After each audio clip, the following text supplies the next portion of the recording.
Assalamualaikum warahmatullahi wabarakatuh. Kawan, gue yakin lo pernah ngalamin dimana ketika lo berkunjung di acara keluarga besar lo, ada om lo yang nanya, "Hei, udah lulus kuliah belum?" Mendengar pertanyaan itu kemudian lo jawab dengan percaya diri, "Udah dong, udah lama gue lulus kuliah." Dan anehnya pertanyaan itu gak cuma berhenti sampai di situ. Om lo kembali nanya, "Kalau gitu, lu kuliah udah lulus, IPK tinggi, kerjaan udah dapet, pacar banyak. Apalagi yang lo harapin kalau bukan nikah? Ayo buruan nikah, itu ibadah. Ayo kapan lo nikah?" Waduh, mendengar pertanyaan itu, kemudian lo hanya bisa jawab pertanyaan om lo. Bulan Mei kali om, maybe yes, maybe no. 2 minggu ke depan, tanpa lo sadari ternyata di rumah lo ada undangan. Lo diundang sama teman-teman reunian lo di kampus. Dan lo tahu ketika datang teman-teman lo yang udah kemudian cepet nikah nanya sama lo, kita udah duluan nikah nih. Lo kapan nikah? Kita udah banyak anak nih. Lo kapan nikah?" Waduh, pertanyaan itu muncul lagi di benak lo. Dan yang hanya bisa lo jawab adalah mengeluarkan nafas lo yang tersisa dengan secuil itu. Dan disusul dengan senyuman simpul yang tak simetris antara yang kanan dan yang kiri di wajah lo. Besoknya ada orang lain yang nanya lagi, "Mas, kapan nikah mas?" Waduh, muncul lagi tuh pertanyaan.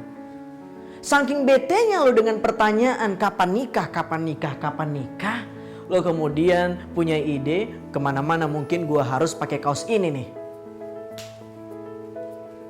Kawan, gini, gue ingin coba membaca pikiran lo kenapa kemudian lo menunda pernikahan. Barangkali lo adalah orang yang terlalu suka hitung-hitungan, termasuk ngitung-ngitungin nikah.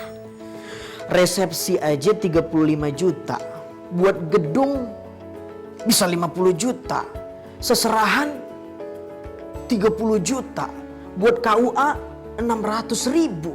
Bedak pipa nomor 7 11.500. Belum lagi nanti buat pasca nikah, buat hunting honeymoon di Eropa. Waduh, gimana lo nggak nunda nikah? Udah pusing duluan mikirin hitung-hitungan pasca dan pranikah. Gini, gue nggak pengen bikin lo ribet. Gue pengen ngasih tips yang cermat buat lo. Dan kalau lo berhasil ngamalin tips ini, gue yakin lo akan tepat sasaran untuk kemudian menaruh cinta kepada siapa yang tepat buat lo. Matematika cinta Rasulullah. Lo pernah jatuh cinta? Udah gak zaman. Sekarang mari kita bangun cinta. Atau lo pernah patah hati? Hati-hati. Jangan sampai kisah cinta lo seperti ini. Sambalado, terasa pedas, terasa panas.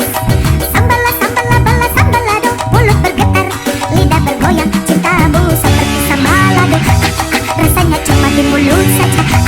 Janjimu seperti sambalado, enaknya cuma di lidah saja. Udah serius amat sedihnya kayak pernah dicintai aja. Udah, yang penting gue pengen dengan tips ini, gue gak pengen kisah cinta lo seperti sambalado lagi, bukan? Terasa panas, terasa pedas. Kisah cintanya hanya di bibir saja. Bahkan janji-janjinya juga seperti sambalado. Bibir bergetar, mulut bergoyang, tapi sayang rasanya cuma di mulut saja. Kawan, perhatikan betapa banyak kemudian orang jatuh cinta dan terpikat. Mungkin hanya karena gadget mewah made in Amerika Serikat. Atau kalau lo kemana-mana ditraktiri sama pacar lo di resto kelas konglomerat. Atau pacar lo kalau kemana-mana dikawal sama bodyguard. Tapi sayang, betapa banyak yang terpikat demikian kisah cintanya jauh dari rahmat. Gue pengen kita berkaca dari kisah cinta anatomi rumah tangga Nabi. Memang strata ekonomi Nabi tidak begitu tinggi. Nabi hanya tinggal di pojok serambi. Tapi siapa tahu ketika berbicara cinta, apa yang pernah keluar dari mulut Nabi? Baiti, jannati, rumah tanggaku, kisah cintaku, benar-benar serasa surga bagiku. Apa rahasia Nabi untuk kemudian beliau mendapatkan keberkahan rasa cinta dalam hidupnya? Menjalin sebuah keluarga sakinah kepada istrinya. Ternyata Ini tipsnya. Kata Nabi, umumnya pasangan itu lo pilih karena 4 alasan. Dia cantik, keluarga baik, kaya, atau memang orang yang soleh dan soleha.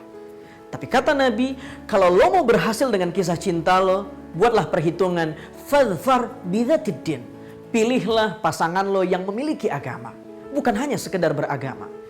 Menarik, Nabi tidak mengatakan fadfar mutadayyinatan, nikahilah orang yang beragama. Tapi fadfar bidzatiddin, nikahilah orang yang memiliki agama.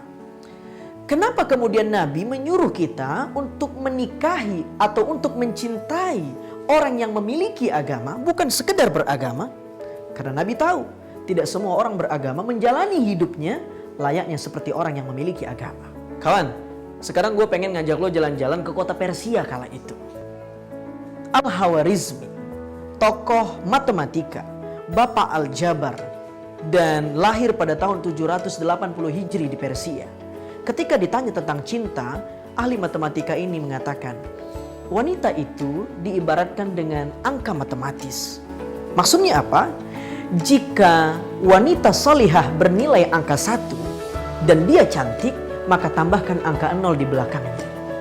Ternyata wanita itu juga dari keturunan orang yang baik, maka tambahkan angka 0 kembali di belakangnya.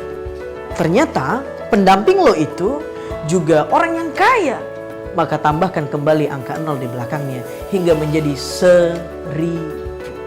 Tapi lo tahu, ketika angka 1 itu hilang, kata Al-Khawarizmi, ahli matematika cinta ini, maka itu berarti yang tersisa hanyalah kumpulan 000 saja. Artinya ketika lo menghitung-hitung cinta lo dan kemudian membuat konklusi dan kesimpulan lo menikahi orang yang tidak memiliki agama, lo hanya menempatkan cinta lo kepada orang yang 0 dan hasil cinta lo juga 0.